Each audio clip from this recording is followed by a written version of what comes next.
that those who defected did so with some conditions, some conversations about their future. And, you know, it's incredible to believe that they defected without any conversations about their future, their second term. So if they discussed it and they gave them hints or they assured them that they'll get their ticket and they then pull away that assurance or agreement for them, it will tell you that the people in APC are a group of people who do not keep to agreement, who really cannot be trusted. Professor Kila, the subject is already well laid out.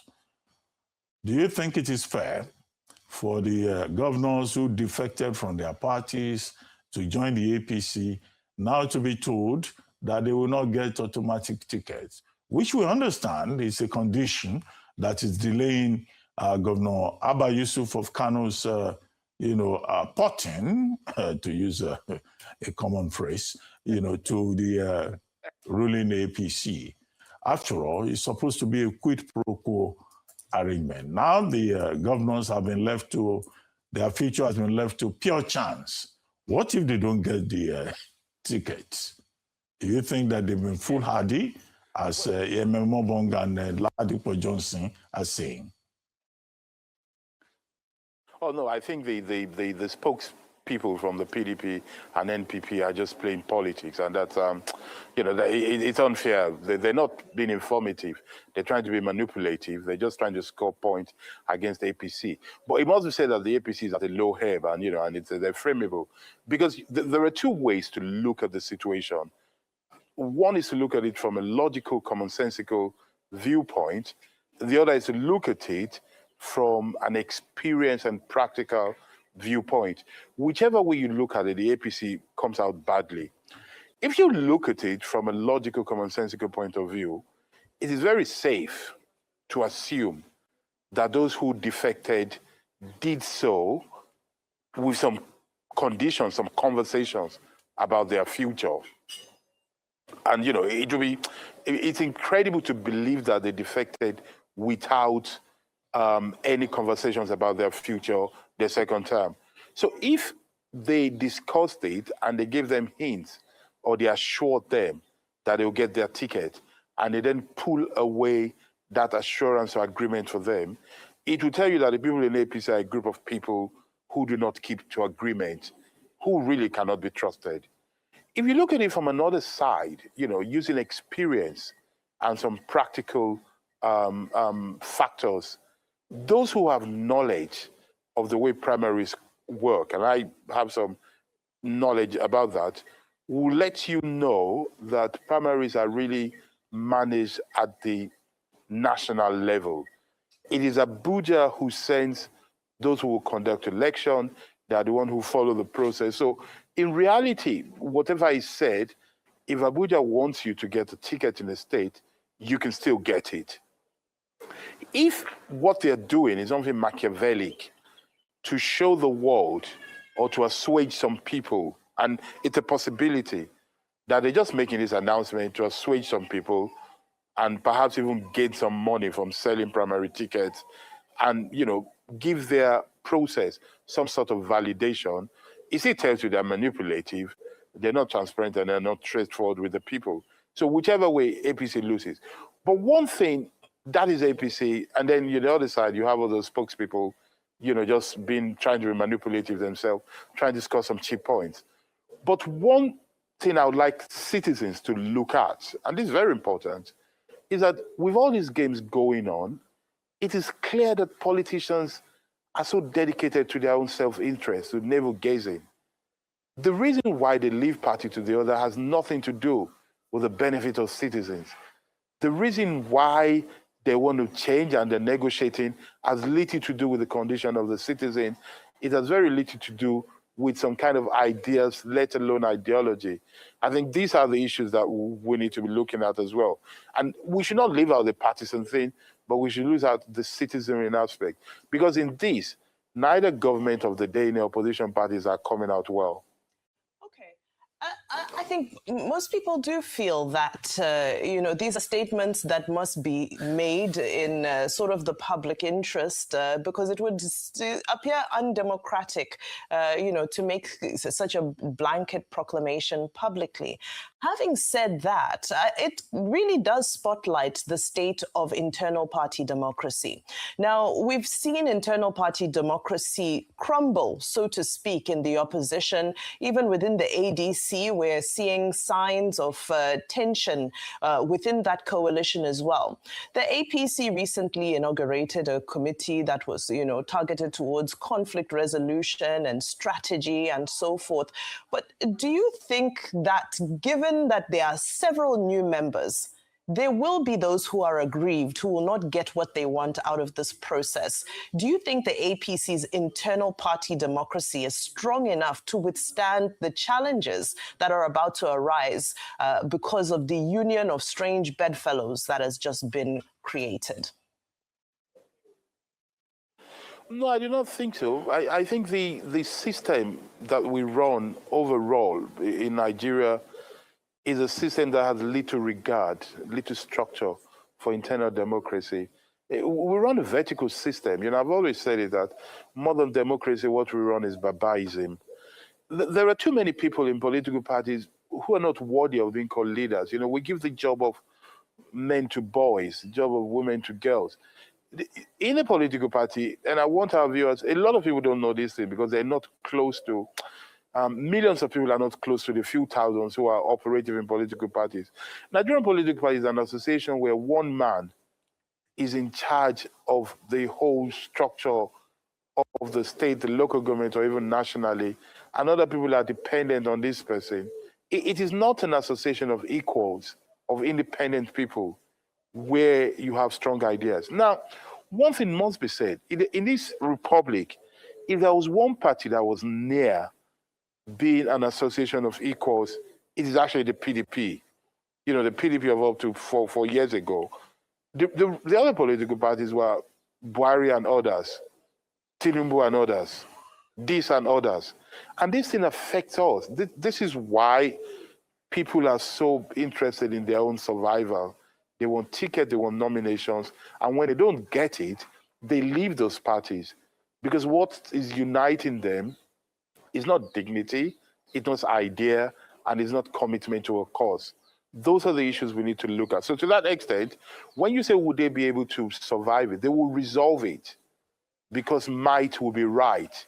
You can't get governor, they offer you something else.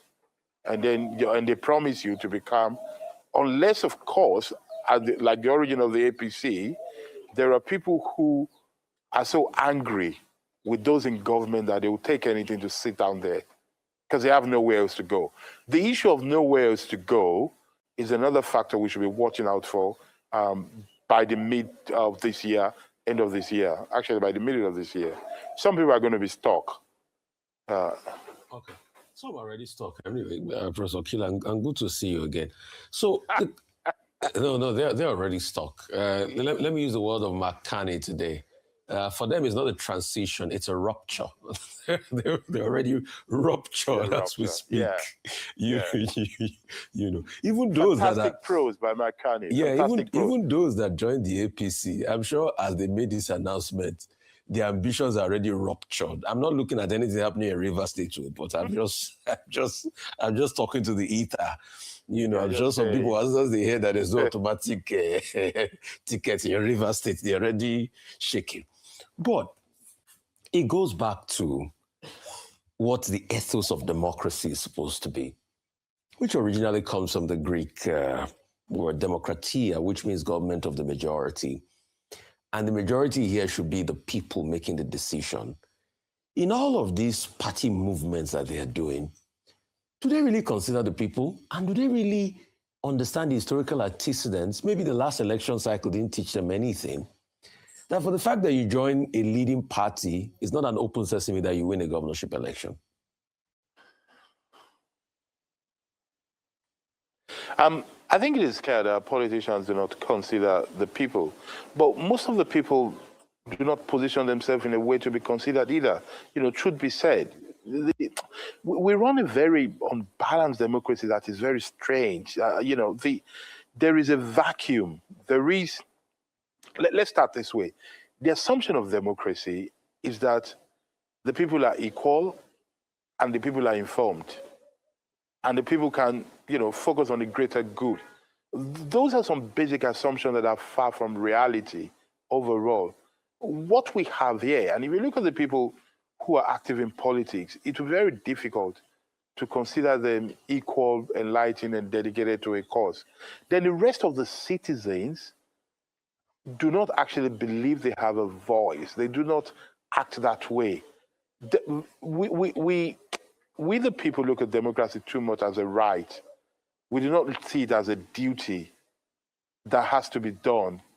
How many people do you know, and I want people watching us to look left and right, how many people do you know that have donated money to political parties?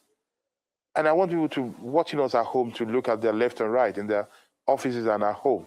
How many people have written letters to government offices, to political parties, to express their dissent or offer opinion or call attention to things?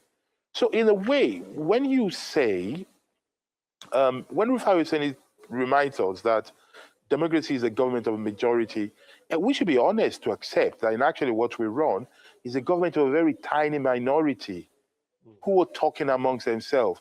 Look, APC is made up of close to 60% of people in APC were in PDP before. They just flow left and right. Look at ADC. That's a rainbow. Everybody's there. Everybody's everywhere. But it's the same people. We're running a situation of less than 0.001%. And because of that, because they fund politics, they decide there is no consequence, there is no fear of the people. Of course, the people don't matter to them. And this thing, it's not even because they're evil. It's because it's physiological and logical. That is what's going to happen if they are left to their devices. People are not afraid of what will happen to them if they act one way or the other. There is no there is no anger, there is no scandal anymore. We're numb to things. So of course those in power are going to act any way they feel like acting. Okay. Now, given the situation that some of the governors who have relocated to the ruling party because they want to be close to the center, they've given the excuse that the whole idea is so that their people are not excluded from the center, even if we all know that they are doing so for their own selfish interest. Now that they may not get that position that they are looking for, the guarantee that they are seeking, do you see the possibility that some of them will probably go back to where they are coming from, where there was greater certainty? Or is it clear that they've all burned their bridges and whatever awaits them in the ruling party is what they will take, whether they are offered another position or not? It will look like, what is that phrase by President Trump? Great stupidity to have gone into another party without any guarantees. What do you think? Well, I because of my consideration of most of the people who defected, let me say, I have a bias. I have very little regard for people who leave opposition and join the ruling party. In my mind, they lack character, they lack vision, and they lack stamina, and they lack a lot of what it takes to be called leaders. Because you cannot tell me you didn't know who Bola Ahmed Tinubu was 2 years ago. You discovered it now. You're living because of him.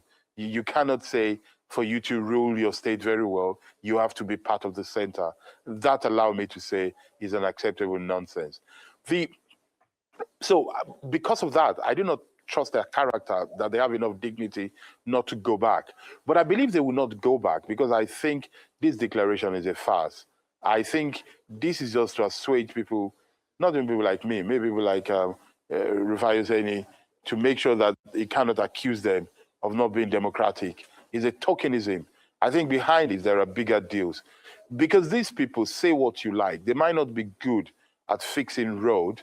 They might not be good at keeping our streets secure or fixing our schools, but they're very good in preserving their own interests. and their position. So as a result, I think they have deals that they're not telling us. But it shows us again how insincere our political class are. In front of us, they're saying one thing and doing the other, and it's very sad for the country. No, you're correct. You're very correct, Professor Kila, because I know some deals. I know some deals have been done already. So let's keep deceiving ourselves. Professor Kila, there was a very interesting comment that was floating on our screen as we now have, YouTube feedback scrolling on our screen, and they were saying that this non-automatic ticket proclamation was targeted at Fubara. What are your thoughts on that?